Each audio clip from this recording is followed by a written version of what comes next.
Hey, welcome back. I don't usually do news videos, but I wanted to talk about the Legendary bundle that was just announced on the stream last night. To preface this, I'm mostly going to be talking about performance-related stuff. Obviously, I have a heavy focus on PvP, so I'm going to talk about that for a little bit.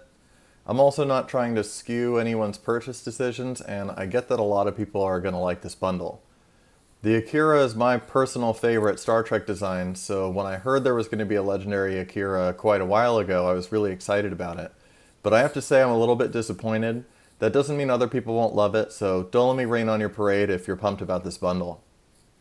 I'm also going to compare it with the previous Legendary bundle that we got that was kind of similar, the Legendary Romulan Warbird bundle. That's the one that came with the Scimitar and the D'deridex. So you got those two ships, as well as some other cool things like this T6 coupon, as well as experimental upgrades and that kind of thing. I don't think they announced what this new Akira Valdore bundle is going to include, but I'd expect it to include some other things like this for the price. And another thing kind of similar to this bundle is because these are legendary ships of ships that already exist in the game, there's no unique universal console or experimental weapon, although both of the new ships are carriers, or strike wing carrier. They have hangar bays, so they come with a unique hangar pet. So that's something.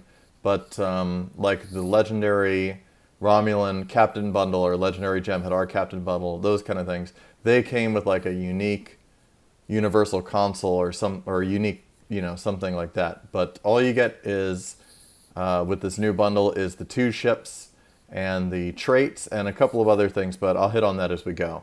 And speaking of that, I was going to do a full-length video called How to Build a Ship, any ship, and kind of talk about my thought process whenever I'm working on a new build or theory crafting or whatever. And one of the things that I do is I go to search and I do like STO Intel ships, and then I click on this wiki page and it brings up all of the ships in the game that have Intel seating, and they're sorted. So these are all full Intel spec, and then you get to the next one and this is the highest is Lieutenant Commander Intel, and so on and so forth. So basically what I do is I use this and I scroll down and I look at this buff column to see how the ships are set up. So like the Terran Hydra, full Intel and pilot, and then these other seats. So I can kind of see at a glance, comparing that to like other ships, full Intel plus this little blue icon for pilot, there aren't any except for the Saturn. So if the build that I have kind of working in my mind is Intel and pilot, then I know that this ship and the Saturn are my only two options, for example. And I use this a lot, but there's also a tool which I'm going to show, and I'll link in the description too, but I'll show it when I actually get to talking about the ships in the bundle. And another thing that's important is any ship, when I'm considering trying to acquire it, there's three main things at play as to how valuable it is. The actual ship itself, which is mostly that bridge officer seating, and like there's other stuff, obviously, like the weapon layout and whether it has experimental weapon or secondary deflector or that kind of thing. But primarily, I'm looking at the bridge officer stations. That's what makes up any kind of build. Then there's a trait that comes with the ship and a universal console that comes with the ship. So those are the three things that I really center on. And a good ship has three good options for all those. And there's special cases like hangar pets and experimental weapons, but not all ships have those. But like just an example that I have open here, the Mirror Strike Wing Escort.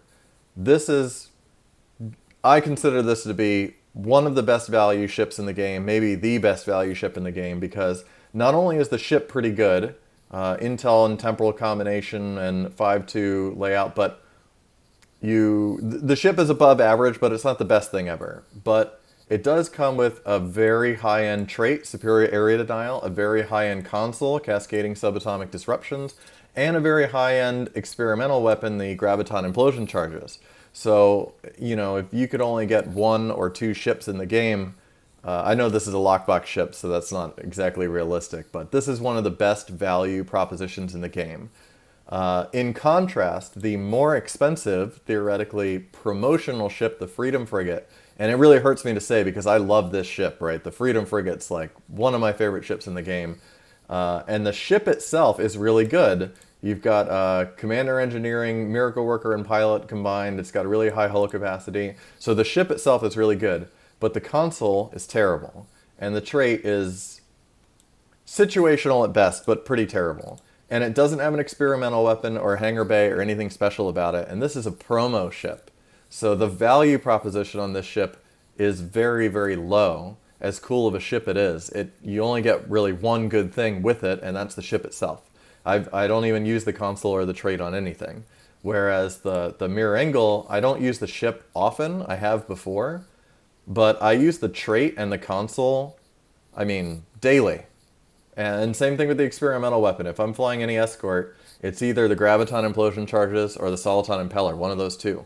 So anyway, I could go into detail about that forever, but basically I just mainly look at the bridge officer layout and the value prospect of the ship. So with that in mind, let's just get straight to the stream.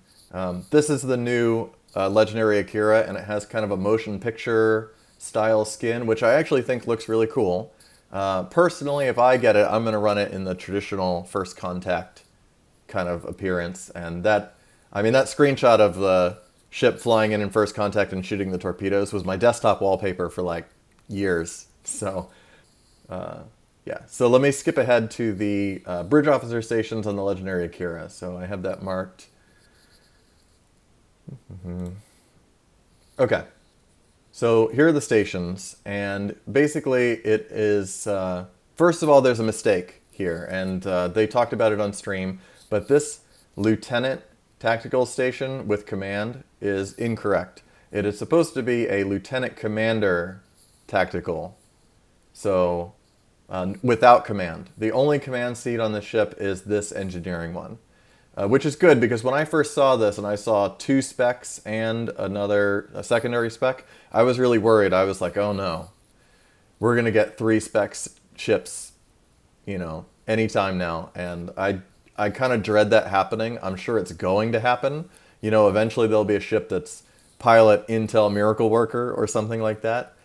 But I don't want that to happen because I think it's going to cause a lot of problems with balance. I mean, in the same way that when T6 ships first came out, and they immediately made most T5 ships inferior, a lot of people were really pissed off because they felt like they had to buy T6 ships. And I totally get that, and I would have the same problem if they came out with Tier 7 or triple spec ships or whatever. So I'm glad that this was a mistake. I think there's still plenty of ships that don't exist in the game just with dual spec, that they can explore this a while more, and then maybe, we could get some actual content instead of the content just being new ships. Yeah, but basically, instead of an escort, and this is something that really bothered me about this Legendary Akira, is the standard Akira, Alita, whatever it's called. The standard Akira Tier 6 ship has a pilot lieutenant commander seat. And actually, the main drawback to this ship, and the reason why I don't even own this ship, even though it's like my favorite Star Trek design, and a pilot ship, you would think, why aren't you using that in PvP? Because I love the Akira so much.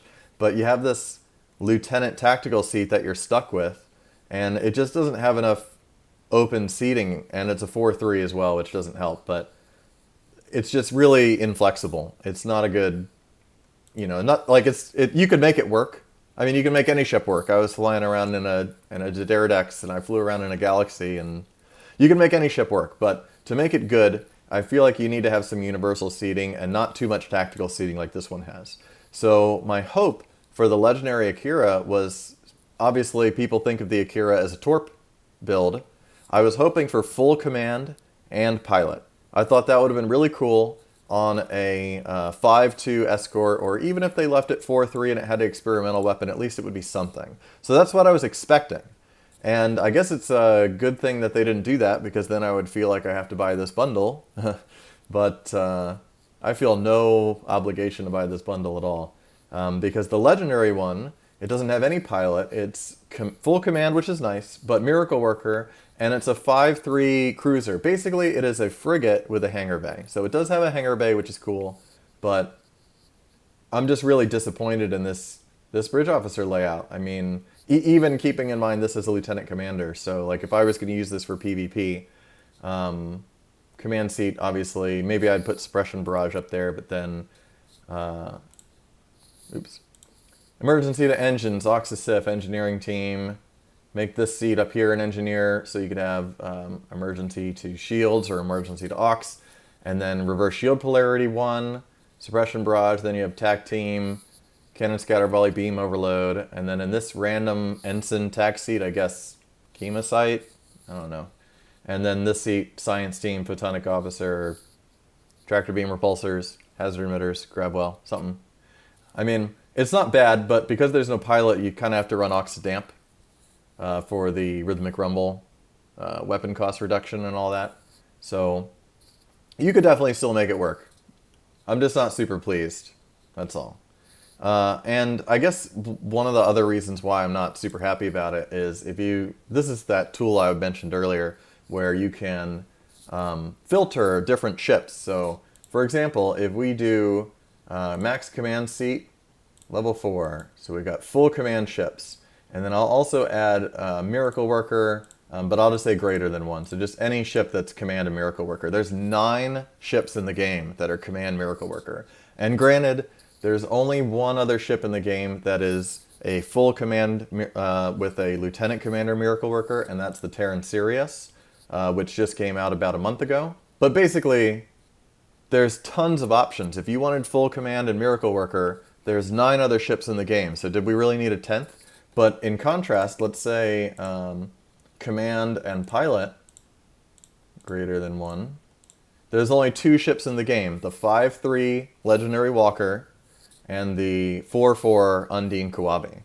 So this Legendary Akira was the perfect opportunity to do full command and pilot on a ship that, unlike the Eagle, which is full pilot and command, you could still have the escort, 5.2 layout or 4.3 layout with an experimental weapon.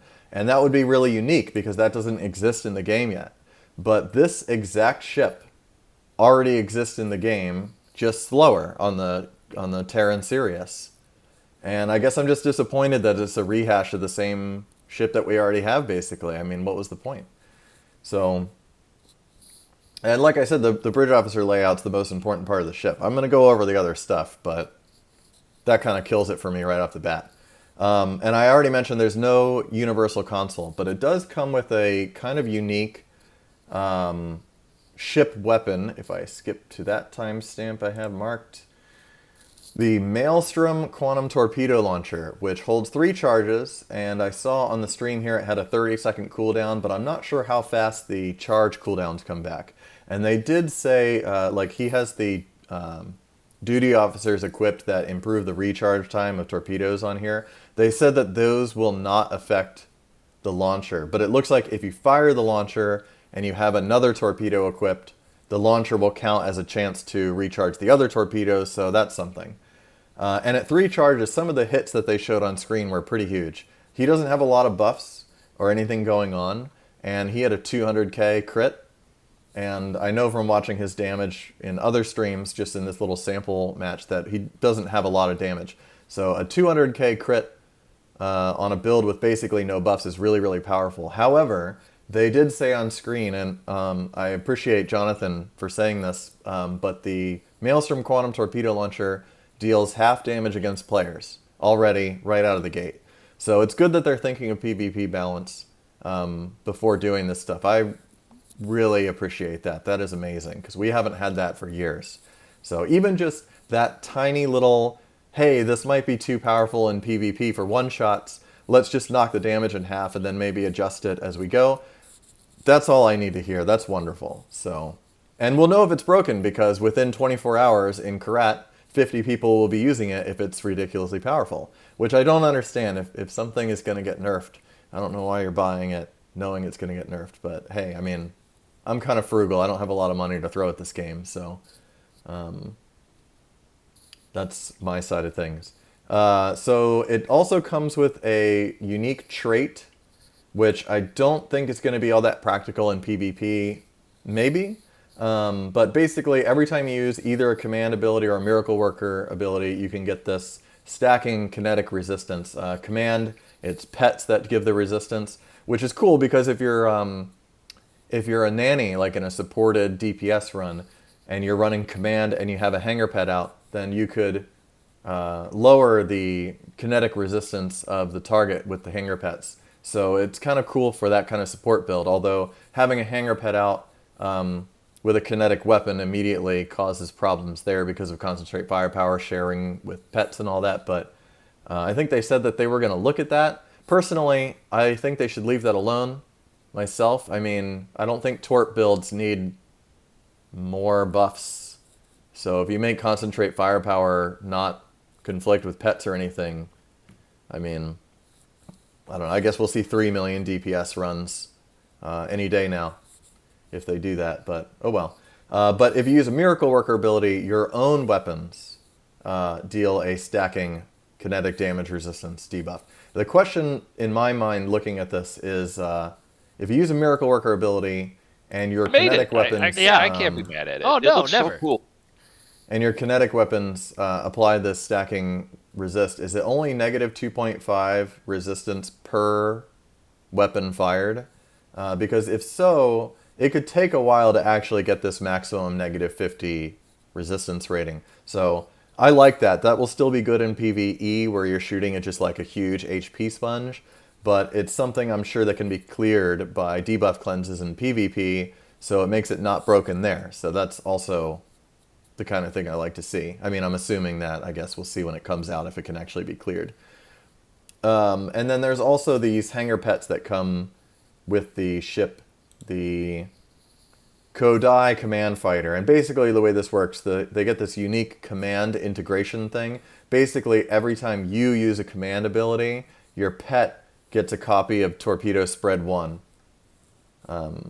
Which is cool. It's not like some kind of game-breaking insanity thing, but it's basically like superior area denial, but for torpedoes. So if you have a pet like, this pet, you've got the pulse cannons and photon torpedoes. So if you have superior air denial, the pulse cannons are doing scatter volley, and then you use the command ship, and they're also firing torpedo spreads. It could be really, really awesome for like a pet-oriented PvE build. So that's really cool, kind of unique. One thing I'll mention, because I already noticed this, I don't know why they keep making this mistake. Hopefully they don't release this way. But if you look down here at the bottom left on his HUD element, the ship is blue, the HP status indicator here. And I have seen this before. The Bozeman frigate also released with this bug. But basically, it always shows 100% in blue. The percent number will go down, but the actual bar doesn't go up and down as you're taking damage. And if you have temporary hull, it doesn't turn pink to let you know that you have temporary hull. It's really, really frustrating, because a lot of times when I'm playing the game, I look down at my element down there to see how hurt I am. So hopefully they fix that before release. Both ships that they showed, the Valdore or Mogai or whatever, they also had that problem. So skipping ahead to that ship, the legendary Valdore. Let me go to the timestamp here. All right, so the bridge officer stations on this one. It is a full temporal ship with pilot, which will sound familiar to some of you because it's very similar to the promo Talus. The Talus is a really popular platform. A couple people have them and use them in PvP. They're very good. I don't think it's the best PvP dogfighter, but it's very good. And it was better back before they kind of nerfed temporary hull, because full temporal ships have this ability. It slows the ship down, but only by a tiny amount, and it gives you an additional 20% incoming healing. So you get these much larger heals, like from your colony consoles, or even if you have a healer on your team. So a full temporal ship like the promo Talus with pilot, it can do rhythmic rumble, it gets 20% increased healing. It's a really great, in that case, that ship was a 5.2 with an experimental weapon, so that's a great platform for PvP dogfighting. And I've wanted one forever. I might use my event campaign choice on it, I just haven't decided. This ship It's kind of like a budget version of that. You've got full temporal and a lieutenant commander pilot, which is just like the Talus, but it has one really huge drawback. This ship has this lieutenant tactical seat. And remember what I said about the tier 6, the standard Akira? You have this, like for dogfighting, there's not a lot of temporal abilities that really help you. So if you have like, in this seat, you have attack pattern lambda, and maybe it's an engineer, so you have Oxysif and then pilot team. This seat you have, say, tac team, scatter volley, beam, overload. What do you put in the command seat? I mean, I guess you could do attack pattern omega instead of lambda, but then you lose out on the perception and accuracy. So you could do like recursive shearing. Maybe that would be effective in a way. But then how do you use this lieutenant tactical seat? I mean, what can you possibly put there? I guess you could try to combine something like add a torpedo and put high yield and chemosite or something there, but I just don't think that's really all that viable. And then you have these, I mean, the other seats are fine. Lieutenant engineering, lieutenant science. I definitely can think of uses for those. So it's not bad or anything. It's just, it's inferior to the Talus, but the Talus is also a promo ship, so I don't know. This is a legendary ship. I don't know what ends up actually being more expensive, probably, considering you can get a Talus for free from the event campaign. And the legendary ship, there's no way to get it without buying it with real money. And I assume that this bundle is going to be $120 or whatever like they normally are. So I don't know which one's actually more expensive. I guess it depends on how willing you are to grind dilithium for a legendary bundle versus doing the event campaign grind for the Talus. But at least this one is unique, right? Like there aren't very many ships. Let's see if I clear these off. Ships that are full temporal and also any kind of pilot. All right, so there's only 3 in the game. The Talus that I was talking about before, Legendary Miranda, I knew that one, and the Farragut, which I remember, if I remember correctly, I guess, yeah, I mean, I guess you could probably do something with this, but I don't know. It's pretty ugly. I don't want to fly that. So, it's nice though to have something that's unique. You know, unlike the Akira, which is a duplicate of 9 other ships we already have. So this is cool. You get no universal console and no experimental weapon. This ship has an experimental weapon slot, and it's just going to come with a generic, hyper-excited electrical, the one that sucks. So nothing exciting there. It does come with a unique trait, temporal replication. And this is kind of unique when you use a temporal ability against someone. Every stack of entropy that they have gives a chance to apply an additional temporal effect to them, one of these 3. I don't think this is going to be a PvP thing, but it is cool. It's definitely unique at the very least. And kind of going hand in hand with this, there's a hangar pet now that comes on this ship.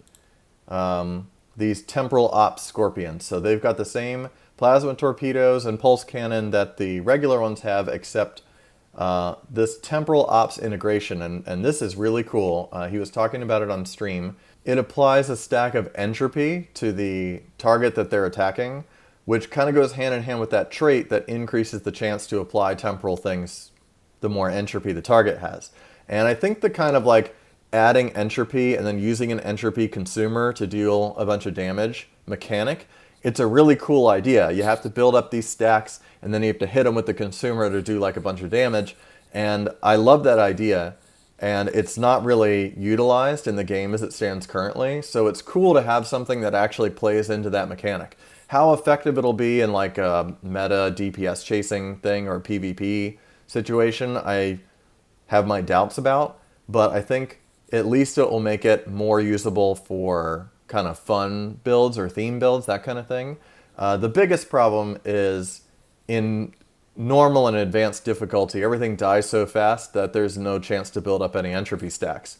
And if you're doing elite, then you're probably focused enough on meta builds that you're not going to use something like this. So I don't think there's a big use case for this. But, and here's another video that I was planning at some point in the future, but I was going to talk about the game's difficulty. I'm not going to go into a bunch of detail, but I think they really need to revamp both Advanced and Elite. Elite needs to be harder, and Advanced also needs to be a tad bit harder, not like extreme change, but it's pretty bad. I mean, that free-to-play account I've been grinding for, mostly for this YouTube channel that we're on right now. I have 5 characters total on that because I made one of each recruit. So I have like Gamma Recruit, Temple Recruit, Delta Recruit, Klingon Recruit. And all of those characters are entirely under-equipped. They all fly, I think it's the Bozeman frigate or the Andorian, something, whatever I got, you know, with a coupon. And they all use like generic white gear, and they all use like just whatever universal consoles happen to be account unlocked on that, which is barely anything on that account. And I can run through advanced content easily. I can't do elite in those characters, but I don't have any problem in advanced. And I basically have nothing. So what's the point of normal difficulty, right? If everyone is doing advanced, then advanced is the normal difficulty. So I think they need to kind of skew things up a little bit, give us a little bit more of a challenge, or you know, something where you can actually use some of these mechanics. Or maybe like one thing I think is a problem. I'm going way off on a tangent here, but a big problem is that people do normal and advanced, and then they dominate advanced because it's so easy, and then they go to elite, and they might struggle a little bit in elite, but they kind of get a feel for like survivability in elite, or they have a tank with them that draws threat, and then they don't have to worry about survivability. So elite is easy. And then when they go to PvP, where threat doesn't matter and people just attack you however they want, the jump in difficulty from elite to PvP is so extreme that people just can't get over it. I mean, so I think like if they made elite harder, maybe gave the enemies more abilities and things, and then scaled advanced up a little bit, there'd probably be a little bit of a shock at the beginning as people get used to it, but it would make the kind of progression of the game a little bit better. Like your average player can just play normal, and then advanced could be like for slightly higher end builds. Maybe you don't need a tank, maybe you do. And then elite obviously would require specialized type builds, maybe even, and this would be really amazing, maybe even builds that are specialized to the actual map. You know, like right now, it's basically like Borg in advanced and elite. The only difference is that the elite versions have more HP, right? But they use the same abilities and everything.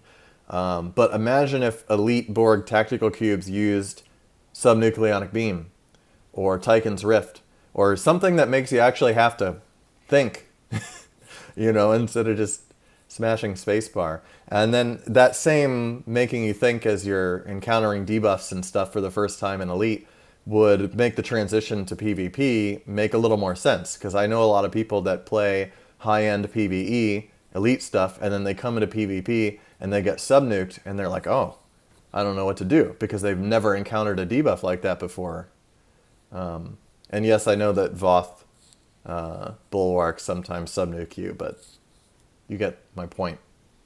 Okay, I think that's all I wanted to say. Overall, it's decidedly mediocre bundle, and it's going to be expensive. I'm really disappointed that the Akira is not command and pilot. I thought that would have been special.